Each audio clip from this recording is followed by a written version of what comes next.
네, 오늘 트위터 얘기 길게 말씀드렸는데 세계 최고의 부자가 세계에서 두 번째로 영향력 있는 SNS를 가졌을 때 어떤 일이 벌어질까요? 저도 긴장하고 지켜보고 있습니다. 트위터를 사겠다는 일론 머스크 재산이 대략 340조에서 345조 원 사이로 추정이 되거든요. 암호화폐는 또 얼마나 가지고 있는지 구체적으로 드러나지 않아서 요 딜이 전 세계 경제에도 아마 제법 영향을 미칠 겁니다. 그 사이에 손님 오셨는데요. 오래전부터 전 세계의 대표적인 기업들은 다양한 미술품을 사들였고요. 미술관을 운영하는 회사들도 제법 많았습니다. 마침 이건희 컬렉션 기증하고 지금 아마 1년 됐죠? 해서 다시 한번 개관해서 그때만 볼 수 있는 작품 보려고 5월 말까지 지금 예약이 끝났다고 하는데 기업들이 소장하고 있는 유명 작품을 만날 수 있는 기회가 된다. 기업들은 그런데 이 작품들을 왜 사고 왜 관리하는 걸까요? 널 위한 문화예술의 이정우 에디터에게 물어볼게요. 안녕하세요. 안녕하세요. 전 세계에서 수많은 기업들이 미술품에 투자를 많이 하거든요. 미술관을 직접 운영하기도 하고요. 왜 그래요?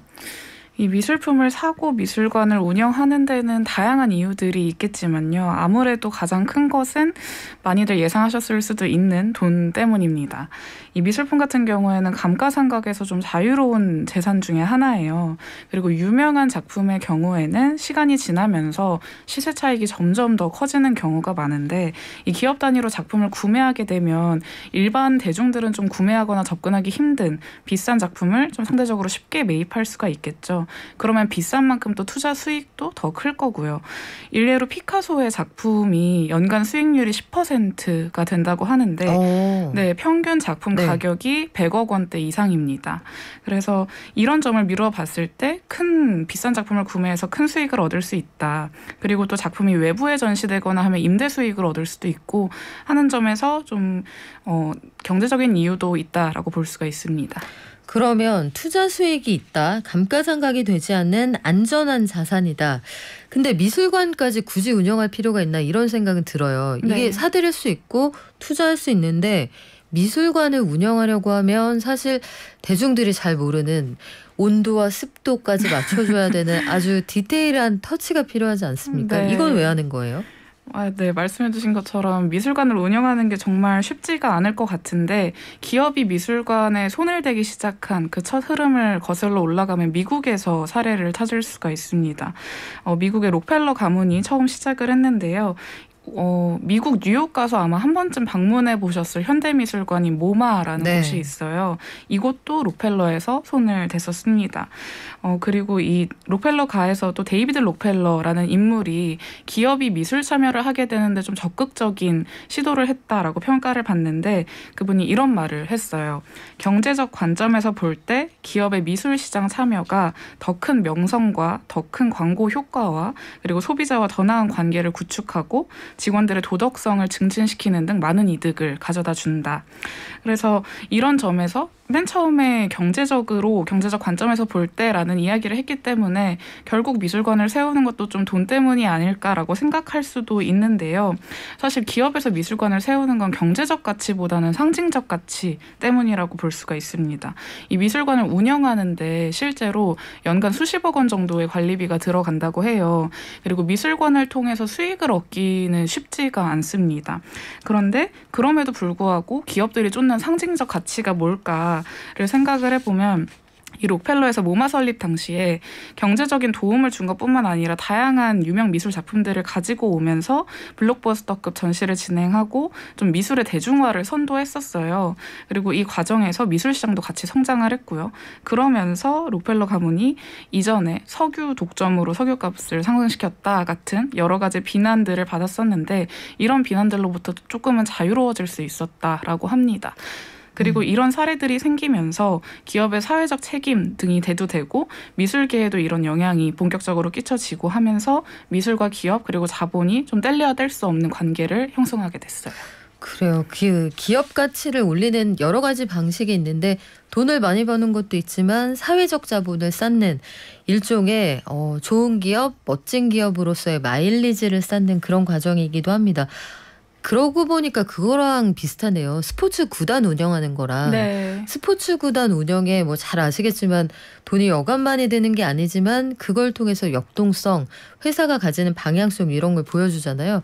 제가 어디라고 말씀은 안 드리겠습니다만 한 기업은 재정적으로 굉장히 어려울 때도 그래서 그 구단을 파는 거 아니냐라는 얘기가 나왔을 때 절대로 그건 팔지 않는다. 그것까지 나오면 회사가 진짜 어렵다는 뜻이기 때문이다라고 해서 끝까지 사수하는 그런 사례도 있었습니다. 그러면 대표적으로 우리 대기업이 운영하는 미술관들 어디가 있나요? 생각하시는 것보다 아마 굉장히 많을 거라고 말씀드릴 수 있을 것 같은데요. 기업 미술관 중에서 아마 제일 유명한 건 삼성이 소유하고 있는 리움 미술관일 것 같습니다. 이병철 회장의 성인 리와 뮤지엄의 엄을 따서 리움이라고 불리는데요. 리움 같은 경우에 현재 사립미술관 중에서 소장품 수 1위로 큰 미술관으로 자리매김하고 있고, 리움 미술관 외에도 롯데그룹이 가지고 있는 롯데뮤지엄, 그리고 코리아나 화장품의 스페이스C, 그리고 한화그룹의 육사마트, 아모레퍼시픽의 아모레퍼시픽 미술관 등등 굉장히 많은 기업 산하 미술관들이 있습니다. 그래요. 아모레퍼시픽은 그 사옥에 있는 거죠. 네. 그 신기하더라고요. 사옥 안에 미술관을 만든다. 이것도 우리 회사가 이 정도로 네. 격조 있는 회사다 보여주고 싶은 거죠. 네, 그렇죠. 직원 복지도 있고요. 그래요. 그런데 이런 미술관이 소장하고 있는 유명한 작품 어떤 것들이 있습니까? 앞서 말씀해드렸던 리움 같은 경우에는 국내외 현대미술 작품과 고미술품 그리고 문화재들까지 다양하게 가지고 있는데요. 최근에 이제 재개관을 했을 당시에 정말 화제가 됐던 것 중에 하나가 전시장 입구에 자코메티의 작품을 어떤 보호장치도 없이 설치해뒀다라는 것이었습니다. 그런데 이 화제가 된 이유가 자코메티 작품 가치 때문이었어요. 보통 조각 작품을 만들 때 점토를 붙여가면서 만들거나 혹은 돌을 깎아가면서 만드는데 자코메티는 두 가지 기법을 다 사용해서 조각을 만들었습니다. 그래서 최초로 조각 작품 중에는 1,000억 원 넘게 거래가 되는 작가인데 1,000억 원이요? 네. 그런데 이제 그 작가 그 1,000억 원대 넘게 거래되는 비슷한 작품과 같은 시리즈의 작업이 그 전시장 입구에 그냥 아무 장치 없이 전시가 돼 있었죠.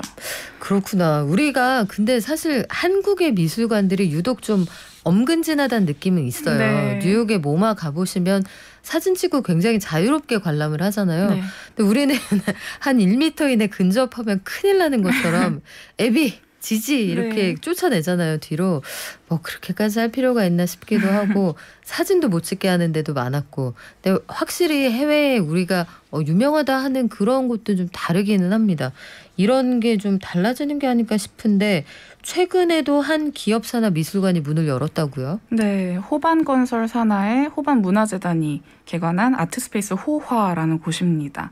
호반건설 같은 경우에는 이전에도 미술관을 개관한 적이 있었고요. 또 신진 예술가를 위해서 지원 사업을 한다든지 전시 기획을 한다든지 다양한 사업을 해왔습니다. 예술가와 그리고 관객 사이의 가교가 되겠다라는 모토였는데요. 이번에 이제 미술관까지 오픈을 또 하게 된 거예요. 그런데 앞서 제가 기업이 미술 작품을 사고 미술관을 세우는 이유를 말씀드리면서 투자 목적 혹은 사회 공헌 같은 것들을 언급을 드렸는데 그중에 또 다른 이유가 사업 확장도 있습니다. 그래서 호반문화재단을 통해서 우리나라 기업이 미술 분야에서 사업을 확장해 나가는 모습을 볼 수가 있어서 좀 흥미롭게 바라보고 있고요. 지난 3월 30일부터 이 호화라는 아트스페이스의 출발을 알리는 개관전이 진행이 됐는데 기존에 재단에서 소장하고 있던 작품 20점을 골라서 전시를 한다고 해요. 그래서 주로 1970년대 이후에 최근의 현대미술 작품들로 구성되어 있다고 합니다. 여러 가지 상황들을 좀 두루 고려하실 필요가 있습니다. 최근에 보면 또 호반도 법률적인 이슈 이런 것들이 있어서 개관의 시점이 교묘하다 이런 주장을 하는 분들도 일각에는 있거든요. 그러면 우리 마지막으로 짧게 미술관 중에서 건축물로서 그 자체로 가치를 인정받는 곳들 어떤 곳들이 있나요? 한솔그룹의 뮤지엄산입니다. 뮤지엄산 같은 경우에는 강원도 원주에 위치해 있는데요. 기업의 이인희 고문이 40년간 수집한 컬렉션 300점을 전시합니다. 이곳의 가장 큰 특징이 건축물인데 네. 세계적인 건축가인 안도 다다오가 설계를 해서요. 이 안도 다다오의 건축 특징 중에 하나인 자연과의 조화를 미술관을 통해서 쉽게 만나볼 수가 있습니다. 안도 타다오 작가 그 건축물이 우리나라에 몇 개 있잖아요. 네. 제주도에도 호텔 건물 그렇죠? 네. 안도 타다오 작가 권투 원래 복서였습니다. 그 공식적으로 건축 수업을 받은 분이 아닌데 도쿄대에서 건축학과 교수님도 하셨고요. 이분 건축물 자체도 그렇고 이 종이박물관의 전시물들은 한 번쯤 가서 보실만 하거든요. 저도 한번 꼭 가서 보시기를 추천드릴게요. 지금까지 널 위한 문화예술의 이정우 에디터였습니다. 고맙습니다. 감사합니다.